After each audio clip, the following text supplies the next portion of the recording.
आप सल्लल्लाहु अलैहि वसल्लम का फरमान है कि रमज़ान की हर रात में अल्लाह रब्बुल इज़्ज़त इतने लोगों को जहन्नुम से आज़ादी का परवाना अता फ़रमाते हैं जितनी के कबीला बनु बकर की बकरियों के बाल हैं।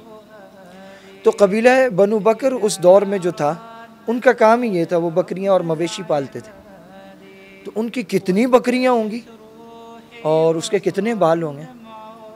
और फिर आप सल्लल्लाहु अलैहि वसल्लम ने फरमाया कि रमज़ान की हर रात में ऐसा होता है, और रमज़ान की जो आखिरी रात है उसे आप रमज़ान की आखिरी रात कहें या लैलतुल जायज़ा जो आपने फरमाया, उससे मुराद है कि अगले दिन सुबह ईद है, वो जो रात है वो है लैलतुल जायज़ा। जायज़ा का माना होता है इनाम, यानी वो इनाम वाली रात है। तो उस एक रात में अल्लाह ताला इतने लोगों को जहन्नुम से आज़ादी अता फ़रमाते हैं जितनी के पूरे रमज़ान की तमाम रातों में, उस सब को जमा करके एक रात में। और ये एक रात वही है जिस रात बाकियों को तो छोड़ें, एहतिकाफ़ से लड़के उठ के दाढ़ी शेव करवा रहे होंगे। वो जो एक नूर एहतिकाफ़ में मिल जाता है और हम रमज़ान के एहतराम में उसे रखते हैं। हम ये कहते हैं कि दाढ़ी आप सल्लल्लाहु अलैहि वसल्लम की सुन्नत है, तो ये आपकी सुन्नत इसलिए है कि आपका तरीक़ा है, इसका शरई हुक्म सुन्नत नहीं है, शरीयत में तो वाजिब है ये। तो उस रात में जब अल्लाह ताला ने बख्शने का और इनाम देने का एक सिलसिला शुरू किया और लातादाद लोग बख्शे जा रहे हैं, हम जाकर हेयर ड्रेसर की शॉप पर उस दाढ़ी पर ब्लेड फिरवा रहे हैं, तो हम तो इनाम याफ्तगान की लाइन से खुद निकल रहे हैं। ये वो रात है जो पूरी रात हम ये सोच कर के रमज़ान ख़त्म हो गया, हम बाज़ारों में गुजार देते हैं, हम दोस्तों को लेते हैं और हल्ला गुल्ला करने निकल जाते हैं और रात गए तक हम उस काम में लगे होते हैं।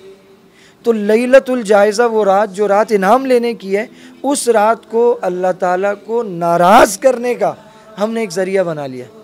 हम जाते हैं और ये सोच कर कि कल ईद है, मेहमान आएंगे, इतना कुछ ख़रीद कर ले आते हैं जिसकी कोई ख़ास ज़रूरत नहीं होती।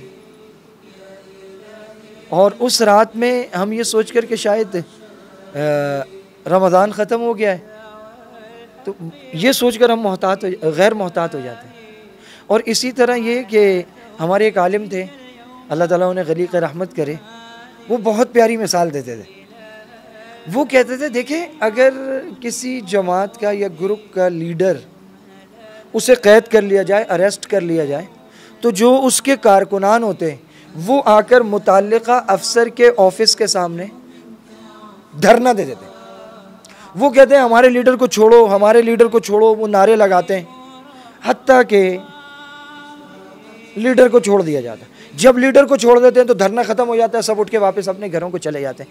वो कहते हैं ऐसा लगता है कि 11 महीने शैतान की मान कर हमने शैतान को अपना लीडर बना लिया है। तो जब हमारा लीडर अल्लाह ताला जंजीरों में जकड़ के फेंक देते हैं, उसे बंद कर देते हैं, तो हम सारे आगे अल्लाह मियाँ के घर पर धरना दे देते हैं और अपने लीडर को छुड़वाने के लिए हम दिन रात लगे रहते हैं। और जैसे ही ईद का चाँद होता है और वो लीडर छुटता है और उसकी जंजीरें खुलती हैं, वो बाहर आता है, सारे के सारे अपने घरों को वापस चले जाते हैं। वो रमज़ान जिसमें मस्जिद में जगह नहीं मिलती, ईद के दिन सुबह फजर की नमाज में वही एक सफ़ होती। तो हमने शैतान को अपना लीडर बना लिया, हालांकि हमारा लीडर वो नहीं है। हम तो आप सल्लल्लाहु अलैहि वसल्लम के उम्मती हैं और हमारे कायद तो आप सल्लल्लाहु अलैहि वसल्लम है। और आपका जो दीन है वो रमज़ान में भी है, वो बाकी 11 महीनों में भी है, वो गोद से लेकर लहद तक वो दीन है और उस पर हमें चलना है। तो ये लैलतुल जायज़ा जो बड़ी कीमती रात है, इस रात को हमें ज़ाया नहीं करना चाहिए। और इस रात में हमें उन लोगों में शामिल होना चाहिए कि अल्लाह रब्बुल इज़्ज़त जिनकी मग़फ़िरत करते हैं और ये आखिरी अशरा इताक़ुम मिनन नार, ये जहन्नुम से आज़ादी का है, तो उनमें शामिल होना चाहिए जो उतक़ा मिनन नार हैं, जो जहन्नुम से आज़ादी के जिनको परवाने मिल रहे हैं। और हैं उस मौके पर जबकि आज़ादी के परवाने मिल रहे हों और हम जाके सबसे ज़्यादा महबूब जगह मस्जिद और सबसे ज़्यादा मबगूज़ जगह बाज़ार, हम बाज़ारों को भर दें, शॉपिंग सेंटर्स को भर दें, हम घर में हल्ला गुल्ला कर रहे हों, हम अपने घरों में आलात गुनाह को खोल कर बैठ जाएं, हम अपने गुनाह वाले कॉन्टेक्ट्स को जो हमने रमज़ान में रोक रखे थे उनको बहाल करें, तो ये बड़े खुसरान की बात है। चुनांचे जो तजर्बाकार और बड़े बुज़ुर्ग और उलमा और आइम्मा हैं, वो जो हज़रात रमज़ान में एतकाफ़ में बैठते हैं, वो उन्हें एक बड़ी ख़ास बात कहते हैं। वो कहते हैं आज की रात बड़ी कीमती है, आप घर पे मत रुकिएगा, आप मस्जिद आ जाइएगा, मस्जिद में सो जाइएगा।